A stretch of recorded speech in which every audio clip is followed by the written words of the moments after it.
Hello students, welcome back to Siddhant college study point. I am Nandita Jain. इस video lecture में हम continue करेंगे MCom IGNOU का सब्जेक्ट IPO 2। ये इसका चैप्टर नंबर 12 है।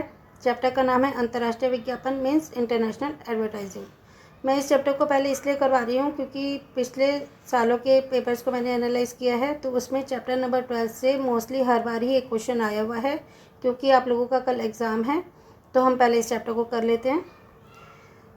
तो इसमें पहले हम कॉम्प्रिहेंसिव क्वेश्चंस करेंगे, उसके बाद हम सेल्फ असेसमेंट वाले क्वेश्चंस करेंगे, जैसे हम करते हैं हर साल हर बार पेपरों में। तो इसमें पहला क्वेश्चन है बोध प्रश्न का, अंतर्राष्ट्रीय विज्ञापन से आप क्या समझते हैं। ये चैप्टर बहुत इजी है क्योंकि इसमें सारा एडवर्टाइजमेंट के बारे में ही पूछा गया है। तो आंसर है विज्ञापन किसी उत्पाद के विषय में जानकारी देना होता है। अगर हम किसी उत्पाद के विषय में जानकारी देना चाहते हैं तो हम उसका ऐड कर देते हैं, एडवर्टाइजमेंट कर देते हैं, जिसमें इसका प्रचार प्रसार किया जाता है। विज्ञापन जब अंतर्राष्ट्रीय स्तर पर किया जाता है तो इसे अंतर्राष्ट्रीय विज्ञापन कहा जाता है। अंतर्राष्ट्रीय विज्ञापन माल को प्रचारित करने के लिए ज़रूरी होता है, क्योंकि अगर हमें माल का प्रचार करना है तभी दूसरे लोग उसे खरीदेंगे, जब उनके पास इसके बारे में नॉलेज आएगी कि कैसा है, कितने रुपए का है, उसमें क्या क्या फीचर्स हैं। तो अंतर्राष्ट्रीय विज्ञापन माल को प्रचारित करने के लिए ज़रूरी होता है। आजकल विज्ञापन को देखकर घरेलू स्तर पर ही नहीं बल्कि वैश्विक स्तर पर भी इसका विज्ञापन किया जाता है, क्योंकि सिर्फ डोमेस्टिक लेवल पर ही नहीं बल्कि इंटरनेशनल वे में इसका प्रचार प्रसार किया जाता है, जिससे कि दूसरे देशों में बैठे हुए लोग भी इस चीज़ को खरीद सकें। जिसका मुख्य कारण बाज़ारों का बढ़ता आकार है, क्योंकि आजकल ग्लोबलाइजेशन का ज़माना है। तो बाज़ारों का बढ़ता आकार इसका मुख्य कारण है, जिससे कि घरेलू स्तर पर ही नहीं बल्कि वैश्विक स्तर पर भी विज्ञापन किया जाता है, जिससे प्रत्येक कंपनी अपने उत्पाद को अधिक से अधिक बढ़ाना चाहती है। तो हर कंपनी चाहती है कि उसका प्रोडक्ट इंक्रीज़ हो, उसके प्रोडक्ट की डिमांड हो, जिससे कि वो अपने बिजनेस को बढ़ा पाए। क्वेश्चन नंबर 2 है विज्ञापन बजट बनाने की जितनी आप में सामर्थ्य है और अपेक्षित समानता और शेयर ऑफ वॉइस विधियों में अंतर स्पष्ट कीजिए। तो हम 3 चीज़ों में अंतर करेंगे, जितनी आप में सामर्थ्य है वो, दूसरा है अपेक्षित समानता और तीसरा है शेयर ऑफ वॉइस। तो जितना सामर्थ्य हो इस विधि के अंतर्गत विज्ञापन पर खर्च अपरिहार्य खर्चों को निकालकर ही किया जाता है, कि जिसमें आप में जितना सामर्थ्य है विज्ञापन पर ऐड देने का, तो जितने भी खर्चे हैं बाकी खर्चों को निकाल कर ही इस पर खर्च किया जाता है।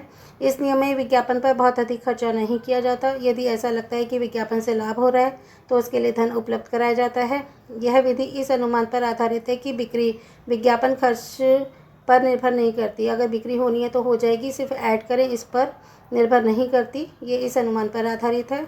इसमें इस तथ्य को मिथ्या माना गया है कि विज्ञापन बिक्री को प्रभावित करता है तथा विज्ञापन की अनुपस्थिति को न्यायसंगत बताना कठिन होगा।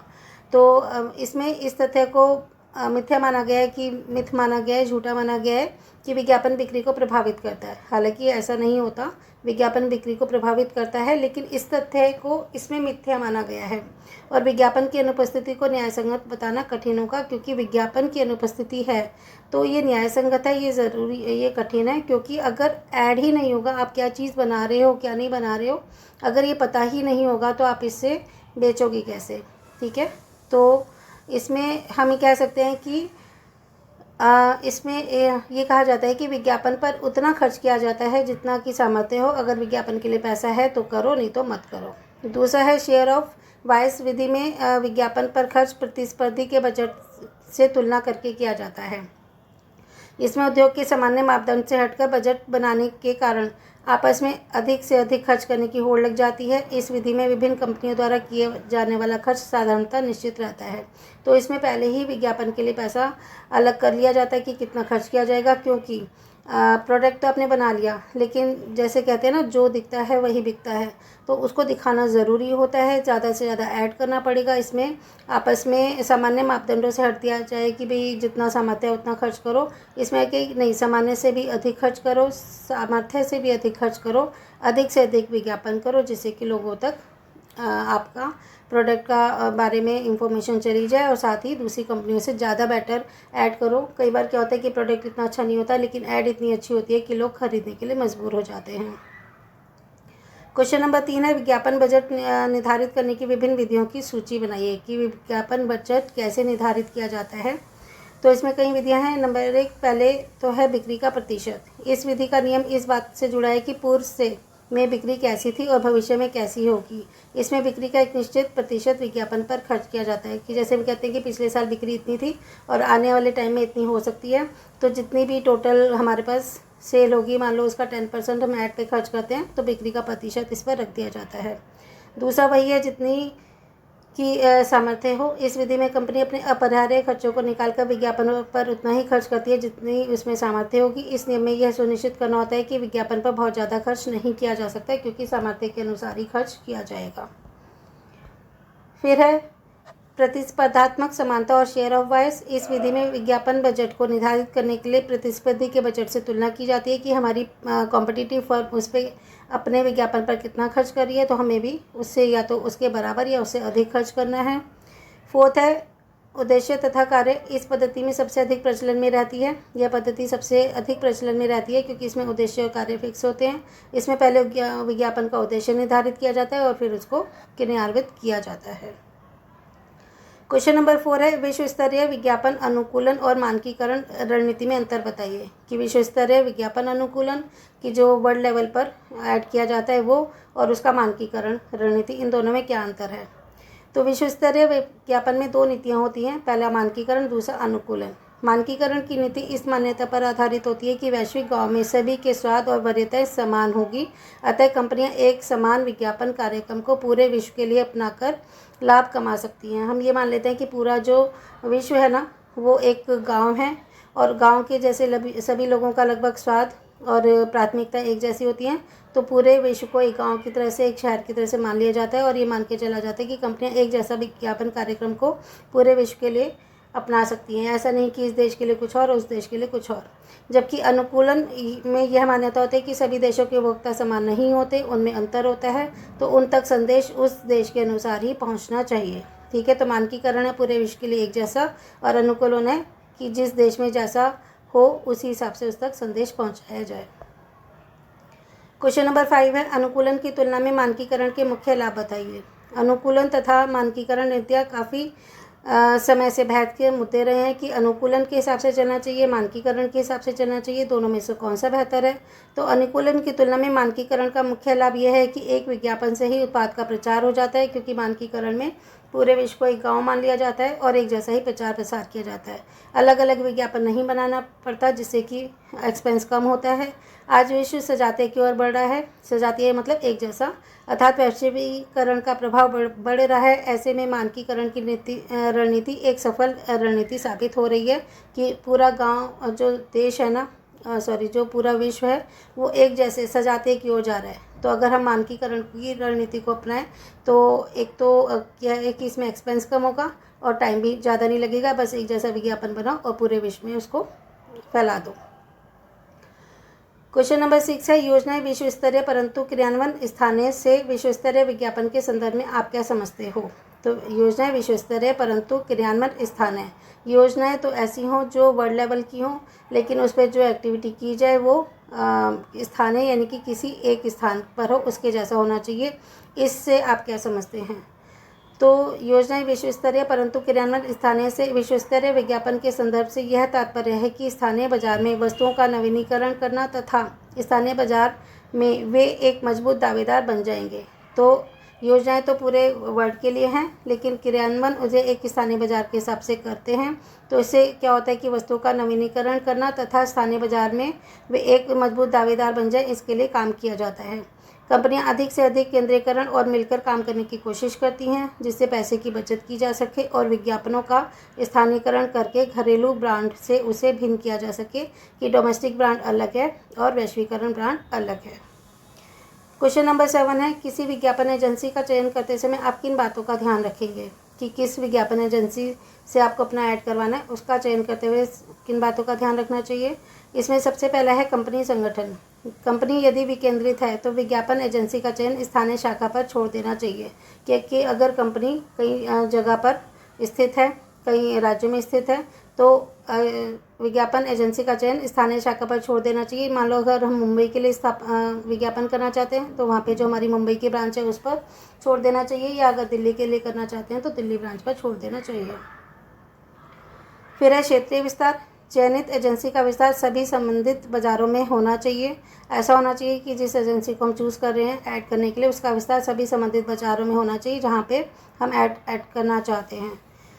फिर है राष्ट्रीय स्थिति। वैश्विक एजेंसी ऐसी होनी चाहिए जो स्थानीय संस्कृति तथा वहाँ के ग्राहकों के खरीदने की आदतों से परिचित हो। अब जैसे मान लो हम मुंबई है, दिल्ली है, कलकत्ता, मद्रास वगैरह, यहाँ के जो थोड़ा कल्चर अलग होता है, ठीक है, या फिर अमेरिका है, रशिया है, अगर वैश्विक स्तर पे करें तो, क्योंकि वैश्विक स्तर पे करना है तो एजेंसी ऐसी होनी चाहिए जो वहाँ पे जिस देश में हमें ऐड करना है वहाँ की उसके कल्चर से और वहाँ के जो कंज्यूमर्स हैं उनके परचेज़ करने की हैबिट से परिचित होनी चाहिए कि वो किस तरह की चीज़ें खरीदना पसंद करते हैं।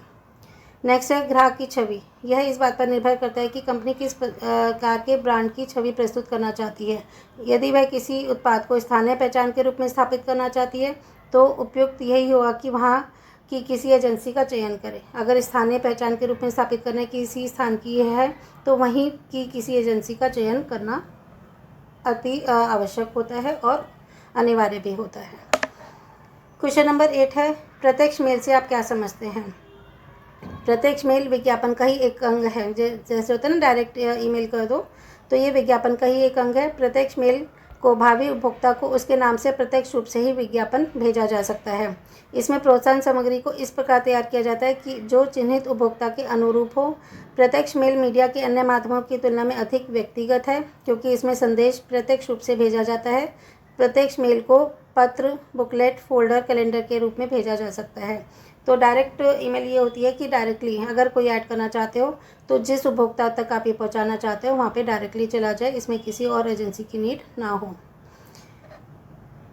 अब इसमें हम देख लेते हैं कि प्रत्यक्ष मेल क्या है और विज्ञापन क्या है, इनमें अंतर देख लेते हैं। तो सबसे पहले प्रत्यक्ष मेल में के चारों पॉइंट्स पढ़ लेते हैं। प्रस्तुत करना, जैसे कि प्रत्यक्ष मेल किसी व्यक्ति को प्रत्यक्ष रूप से भेजी जाती है। प्रत्यक्ष मेल किसी विशिष्ट उपभोक्ता को ही भेजी जाती है। प्रत्यक्ष मेल विशिष्ट प्रकार के उत्पादकों के लिए ही प्रयुक्त है और तथा इसकी प्रतिक्रिया का तभी पता चल जाता है। जैसे कि डायरेक्टली आपको मेल भेजना है तो जिस व्यक्ति को भेजना है उसके पास भेज सकते हो, जिस कंज्यूमर को भेजना है उसके पास भेज सकते हो, जो विशिष्ट प्रकार के आपके उत्पाद हैं, प्रोडक्ट हैं, उनके बारे में भेज सकते हो। और अगर इसकी जो प्रतिक्रिया है ना तभी पता चल जाता है कि खरीदने वाले ने कोई आपका रिप्लाई दिया है या नहीं। अगर वो हैंड टू हैंड दे देता है तो समझो वो इंटरेस्टेड है, और अगर नहीं देता मेल देखने के बाद भी तो ये मान लिया जाता है कि उसे इसमें इंटरेस्ट नहीं होगा। विज्ञापन में क्या फ़र्क है? विज्ञापन एक अप्रत्यक्ष माध्यम है जिसमें किसी उत्पाद के विषय में जानकारी दी जाती है, इनडायरेक्टली सभी को दी जाती है। विज्ञापन में एक समय में बहुत सारे लोगों के लिए होता है, जैसे कि न्यूज़पेपर में डाल दिया या किसी किसी माध्यम के थ्रू डाल दिया, तो सभी एक साथ बहुत सारे लोगों को विज्ञापन भेजा जाता है। विज्ञापन विशिष्ट व सामान्य सभी प्रकार के उत्पादकों के लिए उपयुक्त है, किसी विशिष्ट प्रकार के उत्पादक के लिए ही नहीं बल्कि जो जनरल होते हैं, सिंपल होते हैं, उनके लिए भी ज़रूरी होता है और उपयुक्त रहता है।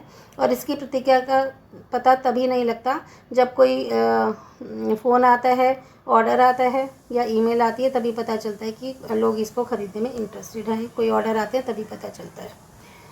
तो अब हमारे कॉम्प्रिहेंसिव क्वेश्चन सारे ख़त्म हो गए। अब सेल्फ असेसमेंट वाले क्वेश्चन करते हैं। एक ही वीडियो में पूरा चैप्टर फिनिश हो जाएगा जिससे कि आपको याद करने में आसानी रहे। क्वेश्चन 1 है, वर्तमान युग में व्यावसायिक संगठनों को अंतर्राष्ट्रीय प्रतिस्पर्धा का सामना करना पड़ता है, इसलिए विज्ञापन का महत्व अधिक बढ़ गया है। क्या आप इससे सहमत हैं? और अंतर्राष्ट्रीय विज्ञापन के औचित्य को, यानी कि उसके क्या उद्देश्य हैं, उनको भी समझाइए। तो हम कह सकते हैं कि ये कहना बिल्कुल सही है कि व्यावसायिक प्रतिस्पर्धा का सामना करने के कारण विज्ञापन का महत्व दिन प्रतिदिन बढ़ता जा रहा है, क्योंकि मार्केट में बहुत ज़्यादा बिजनेस कंपटीशन बढ़ गया है। तो ऐड करना बहुत ज़रूरी होता है, क्योंकि जो ज़्यादा ऐड करेगा, जो अपने आप को ज़्यादा शो करेगा, जो ज़्यादा लोगों तक अपनी पहचान बनाएगा, उसी की ज़्यादा बिक्री होगी। बाजार में बहुत से विकल्प होने के कारण उपभोक्ता केवल उत्तम उत्पाद की तरफ ही मुड़ता है। ऐसे में किसी संस्था को बाजार में टिकने के लिए अपने उत्पाद के प्रचार के लिए ऐड करना ज़रूरी हो जाता है, अन्यथा वह इस दौड़ में पीछे रह जाएगा। विज्ञापन से उपभोक्ता को उत्पाद के विषय में पूरी जानकारी मिल जाती है और वह समझ जाता है कि उसे क्या खरीदना है। आजकल अंतर्राष्ट्रीय विज्ञापन का महत्व अधिक बढ़ता जा रहा है, क्योंकि वैश्वीकरण के कारण देशों के मध्य की सीमाएं मिटती जा रही हैं। क्योंकि वैश्वीकरण हो गया तो पूरा विश्व सिमट कर एक गाँव की तरह से ही रह गया है।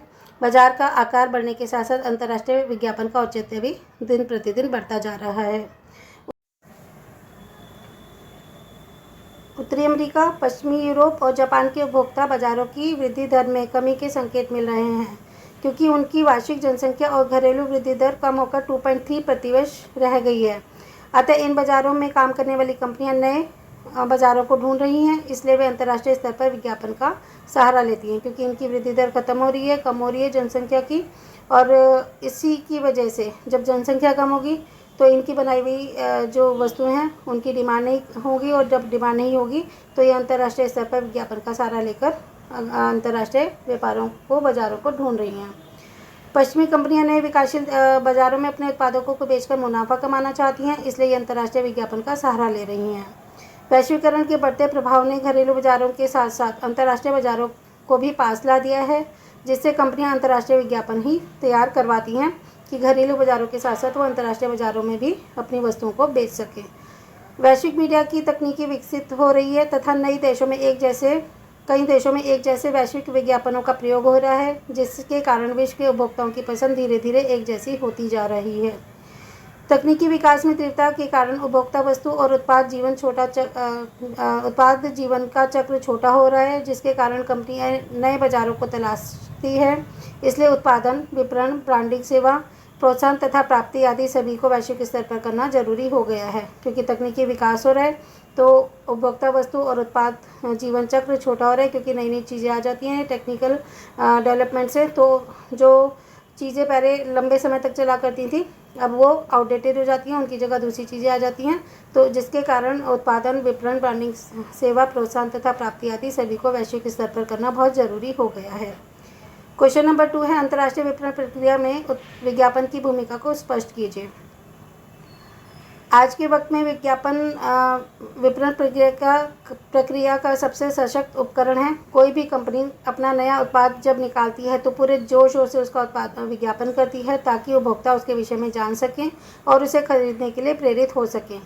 आज के युग में जितना प्रभावशाली विज्ञापन तैयार होगा उतना ही उत्पाद की बिक्री भी अधिक होगी, क्योंकि अगर जितना अच्छा ऐड होगा, एडवर्टाइजमेंट जितना ठीक अच्छा होगा, बिक्री भी उतनी ज़्यादा होगी, क्योंकि इससे कंज्यूमर उस उत्पाद की तरफ अट्रैक्ट होंगे, क्योंकि उत्पादन से लोग उस उत्पाद की ओर आकर्षित होते हैं तथा उसे एक बार अवश्य क्रय करना चाहते हैं। आज बाज़ारों में प्रतिस्पर्धा भरपूर है, कंपटीशन पूरा है।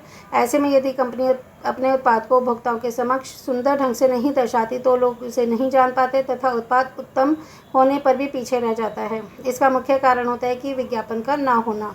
अतः अंतर्राष्ट्रीय विपणन प्रक्रिया में विज्ञापन एक मुख्य तत्व है। निम्नलिखित बिंदुओं से हम विज्ञापन की भूमिका होगा, यहाँ पे विज्ञान नहीं है विज्ञापन है, की भूमिका को अच्छी तरीके से जान सकते हैं। नंबर 1, विक्रय को प्रोत्साहन। यह एक ऐसा उपकरण है जिससे विक्रय को बढ़ावा मिलता है। उपभोक्ता आजकल विज्ञापन को देखकर ही किसी उत्पाद की ओर आकर्षित होते हैं तथा उसे खरीदना चाहते हैं। अंतर्राष्ट्रीय बाजार में अत्यधिक उत्पाद हैं, ऐसे में विज्ञापन ही किसी उत्पाद को सही पहचान देता है। इसमें एक्सप्लेनेशन करने की नीड नहीं है, क्योंकि पढ़ने से ही सब समझ में आ रहा है। एडवर्टाइजमेंट के बारे में आप जानते ही हो, देश विदेश में टीवी पर, न्यूज़पेपर में इस तरह के विज्ञापन हमें आए दिन देखने को मिलते हैं। जब हम टीवी खोलते हैं तो उसमें आधे से ज़्यादा टाइम तो विज्ञापन चलते रहते हैं, और वो सिर्फ अपने देश की वस्तुओं की नहीं बल्कि विदेशों की भी होती हैं, तो उसी से इसको रिलेट करके देखिएगा। दूसरा है नए उत्पाद की जानकारी। विज्ञापन से बाजार में नए उत्पाद की जानकारी मिलती है, जिससे उपभोक्ता को अपने लिए उत्पाद को जानने व समझने में आसानी होती है। थर्ड है प्रतिस्पर्धा में सहायता। आज के प्रतिस्पर्धी वाले युग में विज्ञापन किसी संस्था को दूसरों से बेहतर साबित करने में सहायता देता है। विज्ञापन की सहायता से कोई कंपनी अपने उत्पाद को उत्तम साबित कर सकती है। बड़े पैमाने पर उत्पादन। विज्ञापन की सहायता से फर्म का उत्पादन भी बढ़ता है, क्योंकि उन्हें पता होता है कि वो विज्ञापन की सहायता से अपने उत्पाद को कितना अधिक बेच सकती हैं। उसी हिसाब से वो अंदाज़ा लगा लेती हैं और अपने उत्पादन को बड़े पैमाने पर ले जाती हैं। इससे उनको बड़े पैमाने की बचतें भी मिलती हैं, क्योंकि हाई जब प्रोडक्शन किया जाता है तो कच्चा माल, रॉ मटेरियल भी ज़्यादा क्वांटिटी में मंगवाया जाता है, तो उससे जो थोक विक्रेता होते हैं वो अच्छा खासा डिस्काउंट दे देते हैं, तो बड़े पैमाने की बचतें भी उससे हमें मिल जाती हैं। क्वेश्चन नंबर 3 है, विज्ञापन का बजट बनाने की विभिन्न विधियों की तुलना कीजिए कि विज्ञापन का बजट बनाना उसकी विभिन्न विधियाँ कौन सी हैं। ये हमने पहले भी थोड़ा सा पढ़ा था। इसमें है बिक्री का प्रतिशत, दूसरा है उतना ही जितने की सामर्थ्य हो, तीसरा प्रतिस्पर्धात्मक समानता तथा शेयर ऑफ वॉइस तथा उद्देश्य और कार्य। ये हमने बहुत प्रश्न में पढ़ लिया था, लेकिन एक बार फिर पढ़ लेते हैं। पहला है बिक्री का प्रतिशत। एक कंपनी अपनी बिक्री का एक निश्चित प्रतिशत विज्ञापन पर खर्च करती है। यह प्रतिशत सफल विक्रय पर या निवल विक्रय पर 1 वर्ष के लिए हो सकता है। इसके साथ ही यह नियम से भी जुड़ा होता है कि पूर्व में बिक्री कैसी थी और भविष्य में कैसी होगी। उदाहरण के लिए एक व्यवसायी संगठन यदि 5% की बिक्री आय एक ब्रांड के विज्ञापन पर खर्च कर चुका है, तो इस साल यदि ब्रांड की भविष्य की अनुमानित वृद्धि 40 करोड़ है, तो 2 करोड़ उसका विज्ञापन पर खर्च होगा, यानी कि 40 करोड़ का 2%। इस विज्ञापन नीति के कई लाभ हैं। यदि एक माल का ब्रांड सफल हो जाता है, तो उसे आगे आने वाले समय में इसके विज्ञापन पर खर्च कम करना पड़ेगा, क्योंकि आगे पैसे की बचत होगी। क्योंकि जब एक ब्रांड मार्केट में सक्सेस हो जाता है, फेमस हो जाता है, तो उस पर इतना विज्ञापन नहीं खर्च करना पड़ता। लोगों को इसकी हैबिट हो जाती है यूज़ करने की, और वो बिना विज्ञापन के भी बिकता रहता है। इस विधि में विपणन मिश्र के विषय में निश्चित निर्णय लेने में आसानी रहती है तथा विपणन कार्यक्रम के विभिन्न पहलुओं के लिए भी बजट निर्धारित किया जाता है। विपणन मिश्र हमने क्या कहा था, मिक्स करके कोई हम नीतियाँ बनाते हैं तो उसको विपणन मिश्र कहा जाता है। वित्तीय प्रबंधक भी इस बात के लिए निश्चित रहता है कि उसकी कंपनी विज्ञापन पर उतना ही खर्च कर सकती है। तो वित्तीय प्रबंधक जो भी फाइनेंस मैनेजर होता है, उसे इस बात के लिए निश्चित हो जाता है कि उसकी कंपनी विज्ञापन पर उतना खर्च कर सकती है जितना की ज़रूरत है। लेकिन इसकी कुछ कमियां भी हैं। नंबर 1, यह विधि उस वास्तविकता की अनदेखी कर देती है कि विज्ञापन द्वारा बिक्री बढ़ाई जा सकती है। तो ये वास्तविकता है कि विज्ञापन के द्वारा बिक्री बढ़ाई जा सकती है, सेल को इंक्रीज़ किया जा सकता है, लेकिन इस विधि में इस वास्तविकता को अनदेखा कर दिया जाता है। यदि वास्तविकता में विज्ञापन पर होने वाला खर्च अनुमानित बिक्री पर आधारित है, तो कभी कभी उन ब्रांडों पर अधिक खर्च हो जाता है जो वास्तविक रूप से पुराने ग्राहकों के लिए होते हैं, और जिसके लिए संभावना यह होती है कि विज्ञापन न करने पर भी ग्राहक इसी ब्रांड को खरीदेंगे। लेकिन कभी कभी ऐसा जबकि कभी कभी उन ब्रांडों के विज्ञापन पर कम बजट होता है जिसकी संभावना अच्छे ग्राहकों को अपनी ओर आकर्षित करके मुनाफा देने की होती है।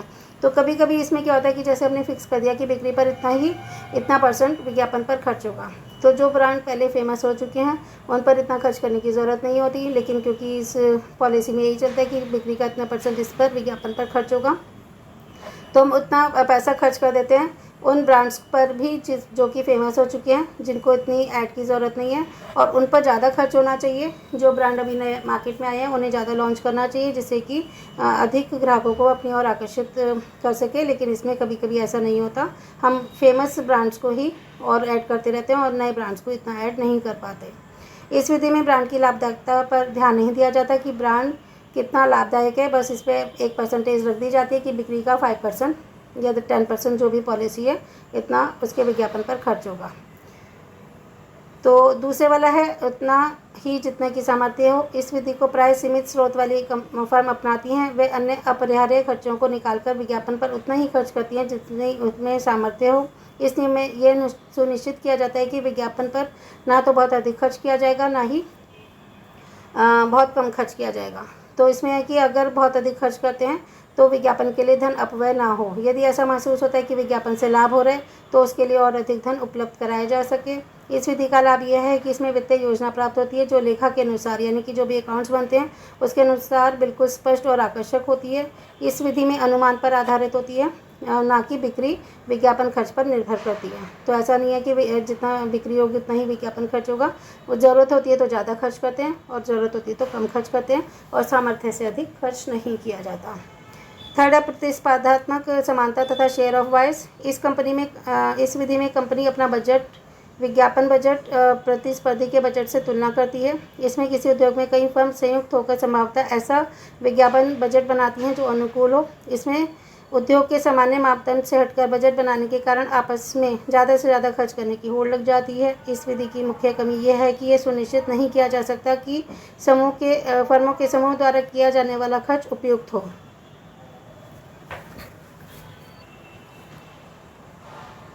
विभिन्न कंपनियां भिन्न स्थिति का सामना करती हैं, अतः प्रतिस्पर्धात्मक समानता को अपनाना एक अच्छी पद्धति नहीं कही जा सकती। क्योंकि ऐसा होता है कि होड़ कर रही हैं कंपनियां कि अगर वो विज्ञापन पर इतना खर्च करते हैं तो हमें उससे ज़्यादा खर्च करना है। तो देखा जाए तो यह जो पद्धति है ना, जो ये एक दूसरे से कंपटीशन करके बहुत अधिक से अधिक ऐड पर खर्च करती है, बजाय इसके कि अपनी क्वालिटी को बेटर बनाए, तो ये पद्धति अच्छी नहीं होती। विशेष रूप से इस क्षेत्र में किसी नई फर्म को विज्ञापन पर दिए जाने वाले खर्च के अनुरूप पहले से स्थित फर्म की तुलना में प्रतिफल नहीं मिल पाता। इसके अलावा इस विधि में इन प्रश्नों पर भी ध्यान नहीं दिया जाता कि विभिन्न विज्ञापनों का प्रभाव भिन्न भिन्न हो सकता है।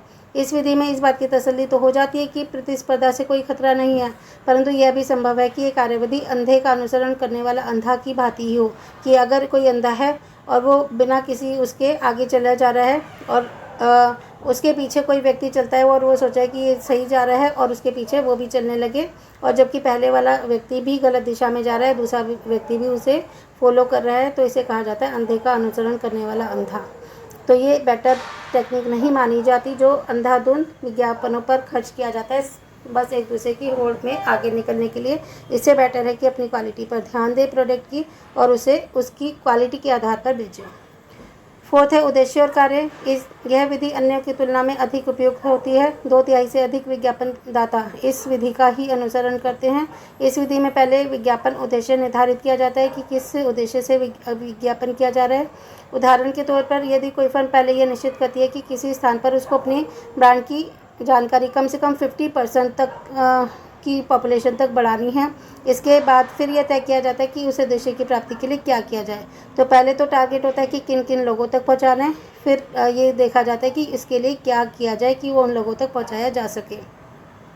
इसके हेतु एक निश्चित प्रकार के विज्ञापन कार्यक्रम को विकसित करने की ज़रूरत पड़ सकती है, जिसके लिए विज्ञापन बजट निर्धारित हो जाता है। इस विधि की एक मुख्य समस्या यह है कि उद्देश्य और भविष्य के बीच होने वाली बिक्री के मध्य संबंध स्पष्ट नहीं हो पाता कि फर्म का उद्देश्य क्या है और भविष्य में कितनी बिक्री होगी, इसके बीच में कोई रिलेशन क्लियर नहीं हो पाता। नेक्स्ट क्वेश्चन है, विभिन्न देशों के लिए मानकीकरण बनाम अनुकूलन विज्ञापन प्रक्रिया के हानि लाभों का तुलनात्मक वर्णन कीजिए। तो ये हमने स्टार्टिंग में भी पढ़ लिया था, मानकीकृत और अनुकूलन विज्ञापन क्या होते हैं। विभिन्न देशों के लिए मानकीकृत बनाम अनुकूलन विज्ञापनों को निम्नलिखित लाभ हानि हो सकते हैं। नंबर 1 जो इसके लाभ हैं पहले वो पढ़ लेते हैं। इकाई की मितव्ययिता, लागत में बचत, उत्पाद और पैकिंग डिज़ाइन, अंतर्राष्ट्रीय छवि, तुलनात्मक लागत में बचत इत्यादि। तो अब हम इसे एक एक करके पढ़ लेते हैं। एक अंतर्राष्ट्रीय विज्ञापन को सभी देशों की संस्कृति के अनुसार बनाना एक कठिन कार्य है। संदेश ऐसा होना चाहिए जो प्रभावकारी हो और तभी सभी संस्कृतियों के लिए समान हो। तो अगर हम अंतर्राष्ट्रीय विज्ञापन बनाते हैं, मानकीकरण बनाते हैं, तो सभी देशों की संस्कृति अलग होती हैं, तो उसके लिए मानकीकरण इतना उपयुक्त नहीं होता। संदेश लक्षित दर्शकों तक अगर पहुंच भी सकता है, पर यह भी हो सकता है कि वैसे समझ ही ना पाएँ, अगर और या फिर समझे हैं तो गलत समझ लें। कभी कभी कोई होता है ना कि एक भाषा में जो वर्ड होता है वो दूसरी भाषा में उसका मीनिंग दूसरा होता है, तो इस तरह भी नहीं होना चाहिए कि लक्षित उद्देश्यों तक अगर लोग विज्ञापन पहुँच भी गया तो ये भी तो हो सकता है कि वो गलत समझ लें या फिर ढंग से समझ ही ना पाए। यह लक्षित दर्शकों की समझ के स्तर को ना समझ पाने का नतीजा भी हो सकता है कि जो भी हमारे जो टारगेट ऑडियंस थे उनको वो समझ नहीं पाता, उस लेवल तक वो समझ नहीं पाते जिस लेवल तक हम उन्हें समझाना चाहते हैं। फिर जो हमारे टारगेट ऑडियंस है उन तक पहुंच भी गया तो शायद उनको वो समझ भी लें तो उनकी प्रतिक्रिया हो सकता है सही ना हो, या वह इस बात का परिणाम हो सकता है कि भेजने वाले को वहाँ की संस्कृति का ज्ञान ही ना हो, क्योंकि ये भी हो सकता है कि जो भी हमने विज्ञापन एजेंसी को विज्ञापन बनाने के लिए कहा है तो उसे वहाँ की कल्चर ही नहीं पता, और अगर उसे कल्चर ही नहीं पता तो वो वहाँ पर सही विज्ञापन का संदेश नहीं पहुँचा पाएगा। नेक्स्ट है, किसी भी ब्रांड को अलग करने का एक मुख्य सूचक उसके मूल देश की छवि होती है। शोध से यह पता चलता है कि प्रत्येक देश किसी विशिष्ट गुण से जुड़ा होता है, तो हर देश की अपनी कोई स्पेशलिटी होती है। हालांकि सजातीय की वृद्धि हो रही है और ग्राहकों की मांगों में आवश्यकताओं में भिन्नता पाई जाती है। तो वैसे तो सजातीय की वृद्धि हो रही है, जैसे होता है ना कि जो ब्रांड चल रहा है, मान लो कपड़ों का ब्रांड है, तो जो अमेरिका में पहने जाते थे कपड़े आजकल हमारे देश में भी वो पहने जाते हैं, और जो हमारे देश में पहने जाते हैं वो कल्चर विदेशों में भी आ गया है। तो ये तो हो रहा है कि सजातीय की वृद्धि हो रही है, लेकिन फिर भी हो सकता है कि ग्राहकों की मांगों में आवश्यकता अनुसार भिन्नता हो, क्योंकि जो जिस देश का कल्चर है, अब जैसे जीन्स टॉप वगैरह है बेशक भारत की लड़कियां भी पहनती हैं, लेकिन वो कल्चर तो अमेरिका वगैरह का ही है, ठीक है। और साड़ीज़ इंडिया का कल्चर है, बेशक विदेशों में ये अपनाया जा रहा है लेकिन उतना नहीं अपनाया जा रहा जितना कि इंडिया में अपनाया गया है। क्वेश्चन नंबर 5 है, विज्ञापन नियमन की आवश्यकता को संक्षेप में स्पष्ट कीजिए और संयुक्त राज्य अमेरिका और सऊदी अरब के विज्ञापन नियमों की तुलना कीजिए। आंसर है, विज्ञापन का मुख्य उद्देश्य अपने उत्पाद का प्रचार करना होता है, जिसके लिए कंपनियां अपने उत्पाद को बेहतर साबित करने का पूरा प्रयत्न करती हैं। कई बार इस प्रकार के प्रयास के लिए यह अतिशयोक्ति कर देती है, अर्थात अपने उत्पाद के बारे में इतना बड़ा चढ़ा के बताती है और कई बार तो झूठ का सहारा भी लेती है। जैसे कि आप उसमें टीवी में ऐड देखते होंगे कि बड़े बड़े फिल्म स्टार्स होते हैं और वो घड़ी डिटर्जेंट का ऐड करते हैं, जैसे अमिताभ बच्चन।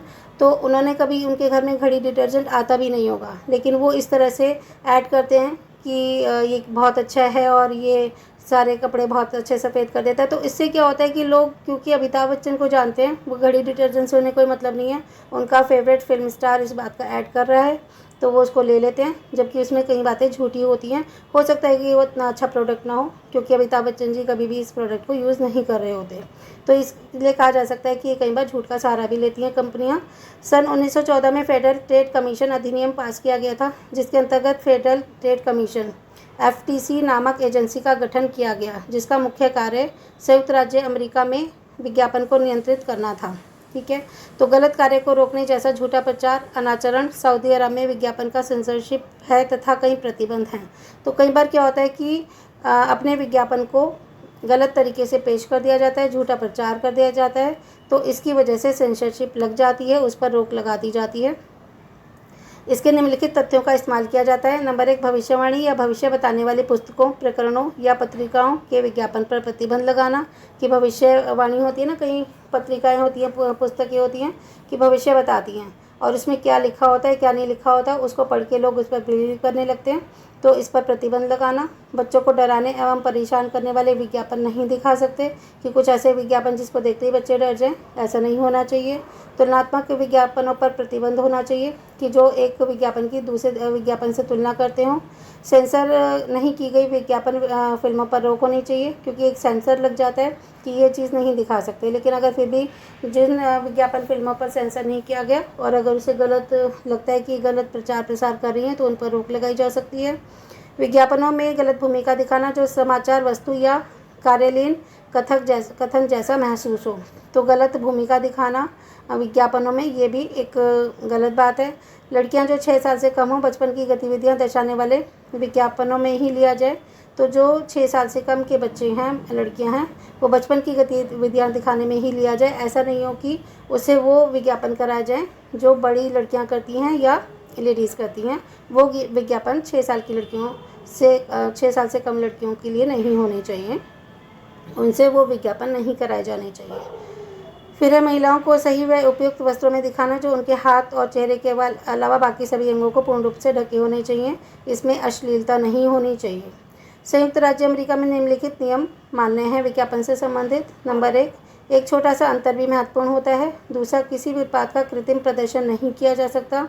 तीसरा है, अस्पष्ट या भ्रमपूर्ण भाषा का उपयोग नहीं किया जा सकता। फोर्थ है, किसी उत्पाद का ऐसा फ़ायदा नहीं बताया जा सकता जो है ही नहीं या फिर आंशिक है। उत्पाद लाभ केवल उनके ब्रांड में ही नहीं दर्शाया जा सकता। उत्पाद लाभ केवल उनके ब्रांड में ही नहीं दर्शाया जा सकता। ये सब संयुक्त राज्य अमेरिका में मान्य नियम कहलाते हैं। फिर यह नहीं जताया जा सकता कि वस्तु के उपयोग की ज़रूरत है तथा उनके ही उत्पाद द्वारा उनकी पूर्ति की जा सकती है। तो ये विज्ञापन में ये नहीं होना चाहिए कि वस्तु के उपयोग की ज़रूरत है, ये ज़रूर होना चाहिए, और सिर्फ उनका ही उत्पाद ऐसा है जिससे ये सप्लाई की जा सकती है, उनके उद्देश्य की पूर्ति की जा सकती है। यह बताना कि समर्थक केवल उनके ही उत्पाद का उपयोग और सिफारिश करते हैं, तो ऐसा नहीं होना चाहिए। विज्ञापन में किसी को कंपेल नहीं करना चाहिए कि केवल उनके ही उत्पाद का उपयोग और सिफारिश करते हो उनके समर्थक, ये सब नहीं दिखाना चाहिए। एक है, शैक्षणिक योग्यता को नहीं भुलाना चाहिए। जो शैक्षणिक योग्यता है वो होनी चाहिए। गलत प्रकार के कार्यों का उपयोग करके दूसरी वस्तुओं का उत्पादन नहीं करना चाहिए और न ही घुमा फिरा कर विज्ञापन दिखाना चाहिए। बिना किसी आधार के दावा नहीं किया जाना चाहिए। सही विज्ञापन प्रणाली का उपयोग किया जाना चाहिए। बौद्धिक संपदा जैसे कॉपीराइट मुख्य समस्या बन गई है, उनको नहीं दिखाना चाहिए। टेलीमार्केटिंग ऐसे कई मामले हैं जिसमें उपभोक्ता को बेवकूफ़ बनाया जा सकता है। तो टेलीमार्केटिंग होती है जिसमें सारे किसी प्रोडक्ट की अच्छाइयाँ दिखाई जाती हैं और उपभोक्ता को बेवकूफ़ बनाया जा सकता है, ये नहीं होना चाहिए। 14 है, विज्ञापन या प्रकाशन, ये 2 प्रकार के होते हैं जो ज़रूरत के अनुसार प्रयोग किए जा सकते हैं। प्रत्यक्ष मेल के द्वारा संपर्क करने की वृद्धि अप्रत्याशित रूप से अधिक हुई है क्योंकि विज्ञापनकर्ताओं ने इसे अपनी परंपरागत विधियों के साथ प्रत्यक्ष मेल को भी मिलाकर विपणन रणनीतियाँ बनानी शुरू कर दी गई है। जैसे आजकल होता है ना कि व्हाट्सएप ग्रुप बना दो, एक ब्रॉडकास्ट लिस्ट बना दो, उसमें 250 लोगों तक हम नंबर को ऐड कर सकते हैं और फिर अपना विज्ञापन कर दो। तो कई बार इससे डायरेक्टली कॉल आ जाती है उस गुड्स को ख़रीदने के लिए, और लेकिन कई बार अगर ज़्यादा मेल की जाते हैं तो सामने वाला परेशान हो जाता है और वो उसको ब्लॉक कर देता है। फिर है क्वेश्चन नंबर 6, प्रोत्साहन विधि के रूप में प्रत्यक्ष मेल के लाभ और हानियों का वर्णन कीजिए। यह विज्ञापन की दूसरी विधियों से किस प्रकार भिन्न है? आंसर है, प्रत्यक्ष मेल के अंतर्गत विज्ञापन में अन्य प्रोत्साहन सामग्री उपभोक्ताओं को पोस्ट करके भेजी जाती है। इसके 2 लाभ होते हैं। नंबर 1, विशिष्ट उपभोक्ता चिन्हित करके उसको प्रस्ताव भेजना, जिसके पास भेजनी है स्पेशली हम उस तक भेज सकते हैं। और प्रत्यक्ष रूप से ग्राहकों की प्रतिक्रिया जानना। प्रत्यक्ष मेल में उपभोक्ताओं के प्रत्यक्ष संबंध होता है, जिसमें व्यक्तिगत तौर पर उपभोक्ताओं से सीधा रिलेशन हो जाता है। तो उनसे अगर हम कोई विज्ञापन का ऐड करना चाहते हैं, उन तक पहुंचाते हैं, तो वो डायरेक्टली उन तक पहुंच जाता है और अगर उनकी प्रतिक्रिया होती है तो हमें मिल जाती है। इसमें न केवल नए ग्राहकों को प्राप्त किया जा सकता है बल्कि पुराने ग्राहकों से भी संबंध बनाए रखे जा सकते हैं। पहले उनसे जो बिजनेस डीलिंग हो रही थी उसको कंटिन्यू किया जा सकता है। इसमें ग्राहकों को ज़्यादा संतुष्ट किया जा सकता है तथा ग्राहक की प्रतिक्रिया को हाथों हाथ जाना जा सकता है, क्योंकि साथ ही साथ अगर हम कोई ऐड करते हैं, भेजते हैं ईमेल के थ्रू, तो हाथों हाथ उसकी प्रतिक्रिया पता चल जाती है। और इस पर नियंत्रण करने के लिए विज्ञापन नियमन की भी ज़रूरत होती है, क्योंकि ज़रूरत से ज़्यादा भी इसमें ऐसा विज्ञापन नहीं कर सकते कि डायरेक्टली आप किसी का भी फ़ोन नंबर लेके या किसी के भी थ्रू ज़्यादा से ज़्यादा डायरेक्ट वो भेज सको ऐड, क्योंकि इसके भी कुछ नियम होने चाहिए, कुछ कानून होने चाहिए। तो ये चैप्टर हमारा फिनिश हो गया। एक ही वीडियो में हमने इसको फिनिश कर लिया है क्योंकि एग्ज़ाम्स आ रहे थे, अदरवाइज़ हम इसको थोड़ा थोड़ा करके पढ़ते। तो चलिए मिलते हैं नेक्स्ट वीडियो में। ये चैप्टर नंबर 12 था। हर बार इसमें से नॉर्मली 99% क्वेश्चन आता ही आता है, इसलिए मैंने पहले करा दिया। फर्स्ट चैप्टर हो गया हमारा, 12th हो गया। अब देखती हूँ कि हो सकता है एक 15 चैप्टर में से भी क्वेश्चन आता है, तो वो भी कर लीजिएगा। तो नेक्स्ट वीडियो आई थिंक मैं 15 चैप्टर की ही बनाने वाली हूँ। चलिए मिलते हैं नेक्स्ट वीडियो में।